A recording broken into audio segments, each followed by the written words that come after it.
साहेब ऊन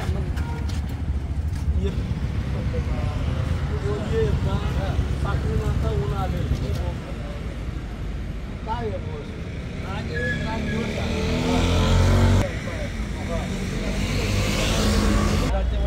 वजा करून तुम्हाला मिठाई द्यायला बरोबर. आता ही पॅकिंग वस्तू आहे, ही वस्तू ही कधी पॅकिंग केलेली त्यावर किंमत किती या गोष्टी सगळं बघितलेलं पाहिजे. आता ही घ्यायला ऑइल घ्यायला असं दाबलेलं नको, एकदम क्लिअर पाहिजे. आता आपलं हे मार्केट दाबलेलं नाही आहे, त्याला दोन पास केलेलं पाहिजे.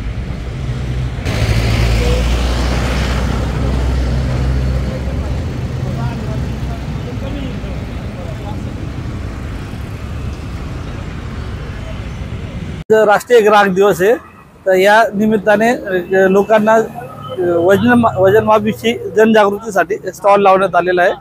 तर ग्राहकाने वजनमाप खरेदी करताना किंवा एखादी वस्तू खरेदी करताना काय दक्षता घ्यायला पाहिजे त्याबद्दल आपण त्यांना या स्टॉलमध्ये त्यांना माहिती देणार आहेत.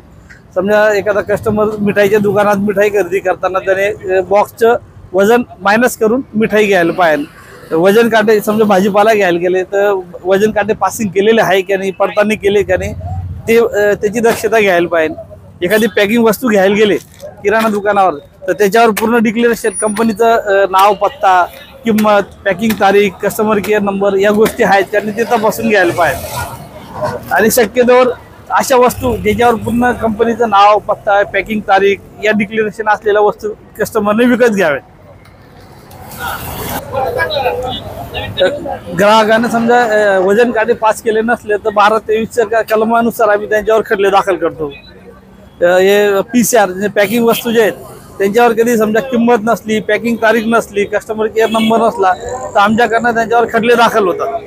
समजा एखादी वस्तू छापील किंमतीपेक्षा जास्त दराने विकत असेल तरी त्याच्यावर गुन्हा दाखल केला जातो आमच्याकडनं.